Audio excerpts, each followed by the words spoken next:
Hey guys, welcome back. Fired up today. It is Friday. Friday's gonna be good or bad depending on what contracts you got going on in the options game. Me, however, I wasn't sure. I am Airbnb's superhost, and they basically gave some of their superhosts, maybe all of them, but I think they just picked. I think some didn't make it, maybe depending on stats. But they gave me an option to get the shares direct IPO, I think they called it, something rather. Basically at the IPO price. And that is how I got 100 shares of Airbnb for $68 a share. You can see right here, quantity 100. This is the shares, and then the total cost 6,800. And we're up on it because Airbnb opened up $140 and went way up to 160. And yeah, now it's actually taking a bit of a dump towards the end of the day here, down to I think it's like back 140 something, but we're up 7 grand on it, 103%. I got 100 shares of it.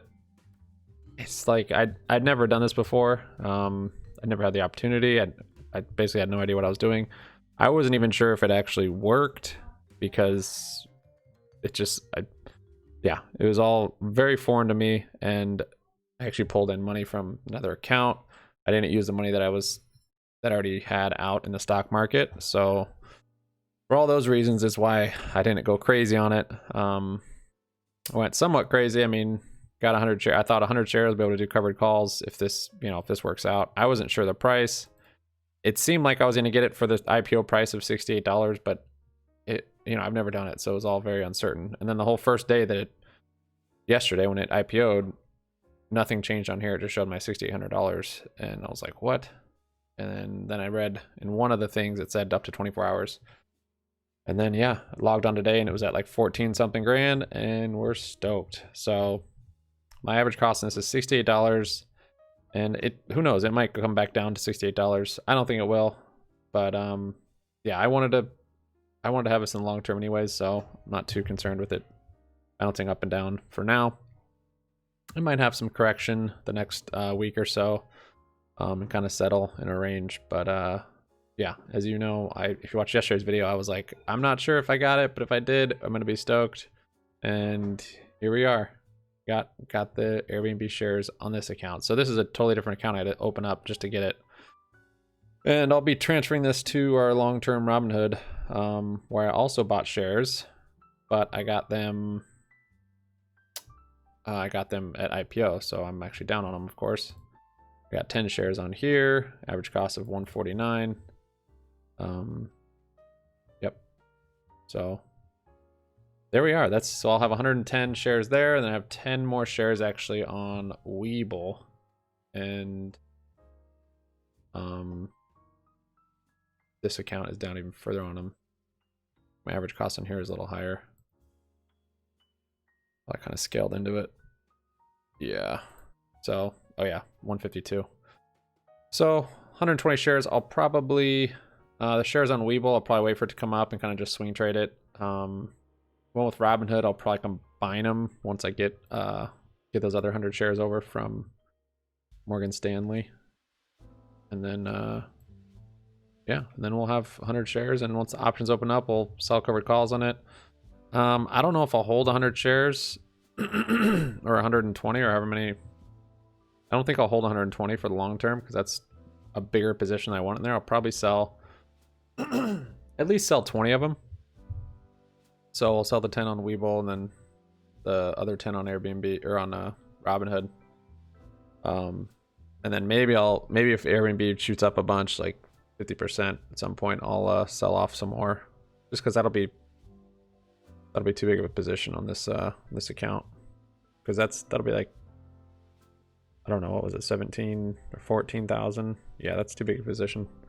Anyways, so that'll come on here. Other things we did today on our long term here, I had to close out of the Tesla credit spread or loss. Don't ever bet against Tesla.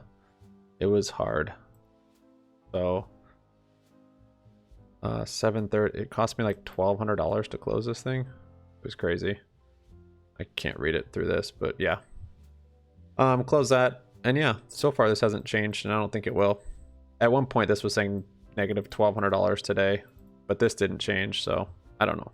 I think it's fine. KSS is finally coming down. We have a 37.5 and a $40 strike call credit spread on this one. So max credit 760. That expires next Friday, so KSS has got to come down below 37.5. And I think it will.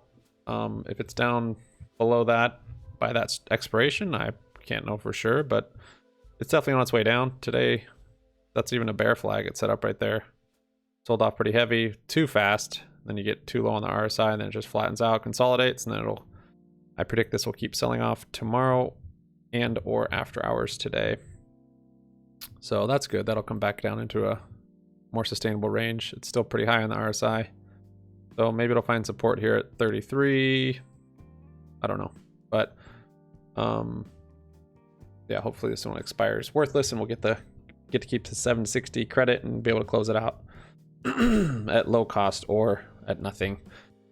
What else did we do today? I didn't do a SPY credit spread. I didn't have any buying power left. Actually, where did my buying power go? Weird. Oh, okay, yeah. So cover call and give. This one expires next Friday. Give kind of came down today, 2.24%. That's the newest one to the portfolio. The debit spreads on Tesla. Yeah, again, we just have to wait on this. I actually pulled it up on here.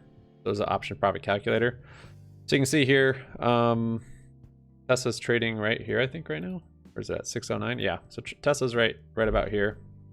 Basically, max gain is up here at 245. So we're waiting, either waiting for, you know, time, for the time decay on the one that we sold, because it can even come all the way down to 490. We'll still get max gain. Either waiting on time or it has to shoot up even more. So if it shoots up to 700, 800, we could get max gain out of that thing sooner. And I don't think this takes into account, I'm not sure exactly how this thing works, because it doesn't take into account implied volatility and like premium, because the spread there, it's that or it's Robinhood, because at times this is said I was up, you know, to max gain on it. I never was able to close it out at that, but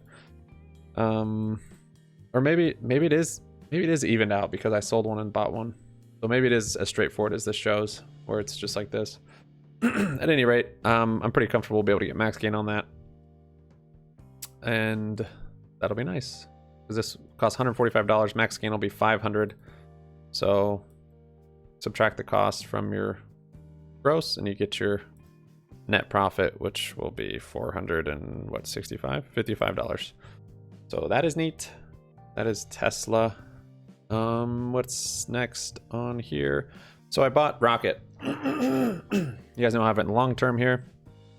It sold off a lot. I've lost a lot of money. I mean, you don't lose money till you sell, right? So, but we're down on this one a lot, and I have a belief in it. And from the chart that I see, I think it's on its way up.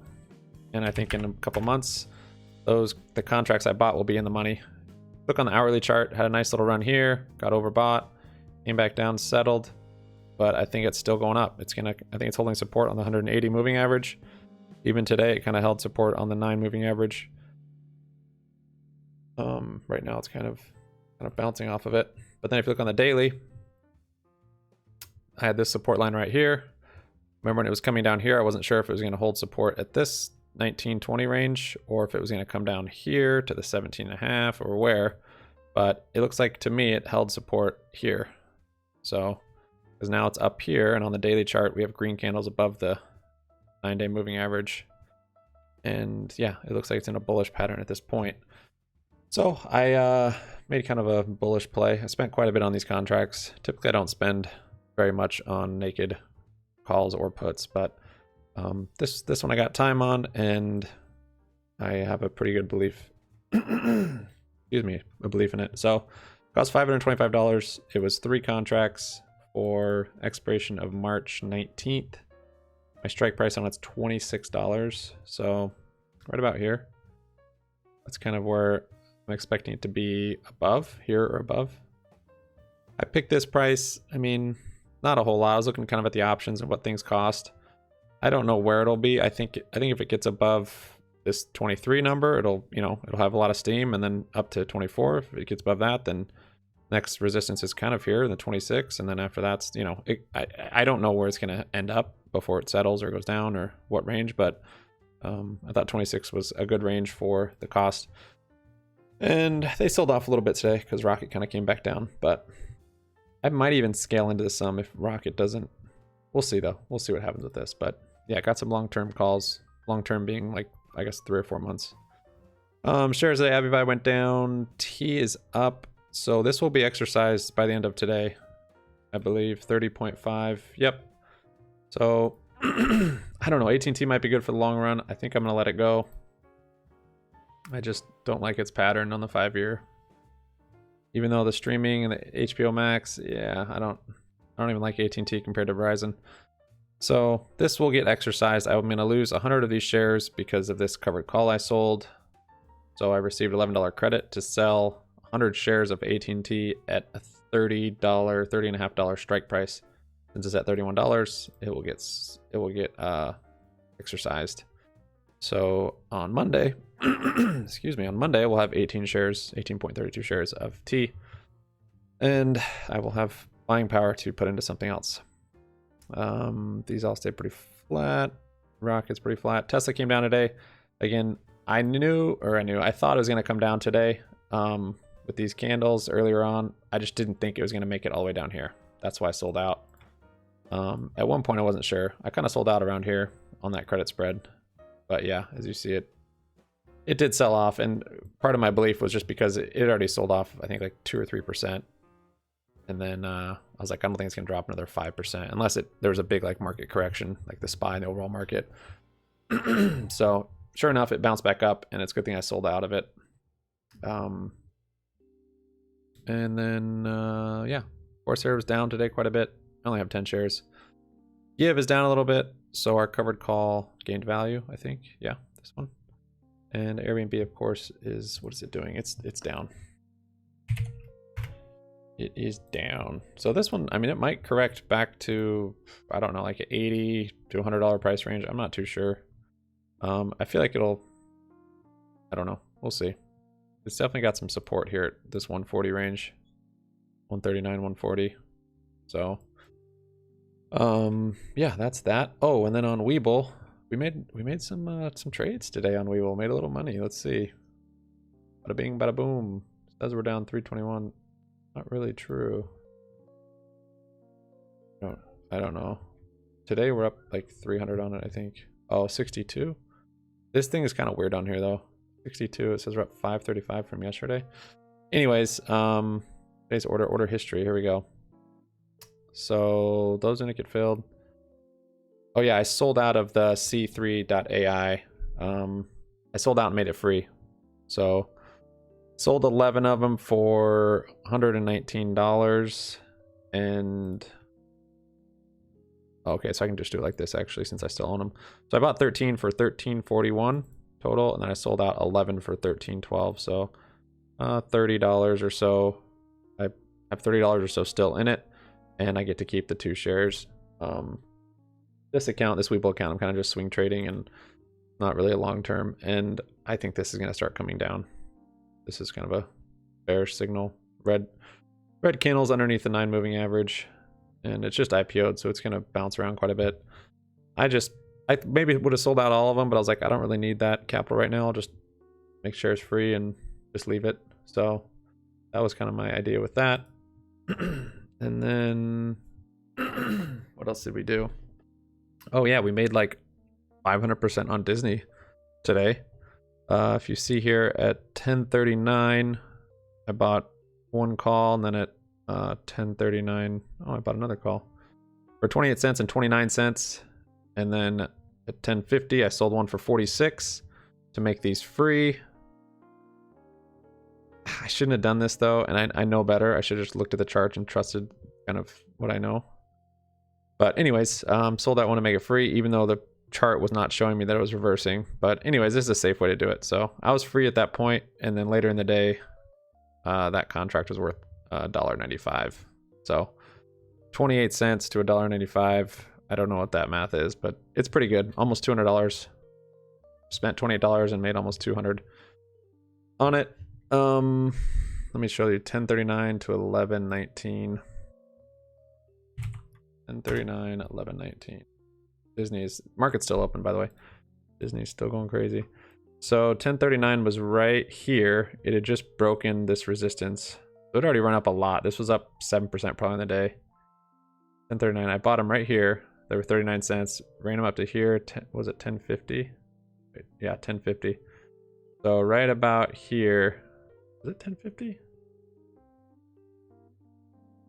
No, 1150 maybe.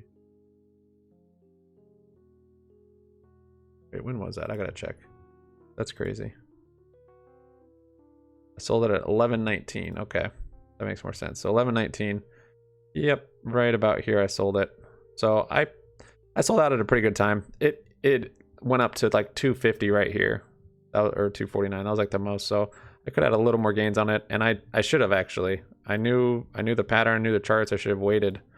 It was right here on this when it started dropping down here. I was like, okay, I think that's found a top. So I sold out, and then this last little test up here, and it shot up in value. But yeah, pretty much top ticked on that one. So stoked on that. That is what's nice about having a cash account, which I'm gonna say goodbye to. But yeah, you can do those little day trades and not worry about it. Spotify bought a put, which is now worthless, I'm assuming. Yeah, it was dropping on something today. I'm not sure what the news was. Really cheap put, $5, I think. And then yeah, I'm still trying to sell out of these blank puts I have. So I haven't been able to sell out of those. So that's this account. I mean, it's up somewhat today. I don't know, last 2 days. It says 535 from yet. I think this is kind of today, this 535. Not quite. I don't know. We're up in the last couple of days in this account. I'm just waiting. Once this closes out, I'm gonna close out these two options. Well, that one's definitely gonna close, but I'm gonna close out this Stitch Fix. This one has done really well. Actually, maybe I should close it out right now. No, it's still really bullish. Excuse me. Look at this thing, man. Just it's hard consolidation. Now it's breaking out over those levels. This thing's gonna keep going. We're up 101% on it. $56. We're up $31 in these last two shares, but yeah, again, these are free, so I'm just gonna hold those probably for a bit. But yeah, this thing, it's looking strong. I don't see it, you know, it's looking real strong. Bull flag, kind of just a melt up here. And I'm gonna close this one. Let's see if I can even close it. Probably not. Yeah, can't close it, so it'll expire. Down 129 on the Airbnb shares here. That's actually part of the thing today, 129. Okay, that makes sense. Yeah, because we were up more on this before. On E-Trade, we're looking good. Arlo was up today. Now it's back down maybe. Arlo kind of stayed flat today. There you go. Almost completely flat. So covered call, lost value somehow. Interesting. But yeah, this expires on the 20th. Kodak will expire today. We'll get max gain on that, which is $52. I tried to close it out. It didn't want to, so I'll just let it go because I don't think Kodak. Look at the chart on here. Is this the option chart or the... No. Yeah, I think we'll be good. You never know though. Sometimes after hours I get news, especially once volatile like Kodak. It could rip, so let me see if I can close that right now. Let's see, I go here, go close. Let's see, on this one, the problem is I have to give it... Let me see if I can just spend one cent on it. Oh, it filled. Word. I spent 1 cent on them. So that is just Robinhood. That's so annoying. So Robinhood, some of them, the minimum you can spend is 5 cents. I knew Robinhood was skimming us with that little trick. See, that one said it trades in 5 cent increments. But then right there, I just filled it for 1 penny. So if you saw that, it came up quick, but bought to cover, yeah. Sold to close, bought to cover, yep. So little fee in there, spent a few dollars, closed it out just to be safe. So that's nice. And then UVXY and VIX, these calls came up today, 16% on the VIX, 4% on the UVXY. It's kind of a safe, kind of a hedge type play, I guess, in case Trump gets stays in office, and there just becomes a lot of volatility, and I don't know, market corrects something, I don't know. So these expire January 20th, which is kind of coming up, I guess. But yeah, that's Arlo. That's that account. That's everything. We're holding Airbnb. Soon we'll put the rest of the shares in here. I've got Airbnb on my watch list. It's under growth. And yeah, we're stoked. So thank you guys for watching. Make sure to sub up, like up, comment down, make your money happy money. So stick around. I'm going to do a wheel recap video today as well. So subscribe and notify for that. Peace out. See you on Monday. Real quick, weekly recap. Down 118, which I am totally happy with because that test I lost on the Tesla, almost max loss. So to only be down that much and get to roll over the Coles, yeah, this is a long term. So it shouldn't be like this all the time. It should be much more flat. So we've been doing credit spreads and making it grow pretty quick the last 3 months, but it's gonna slow down on here, and we'll grow the other ones. See you guys.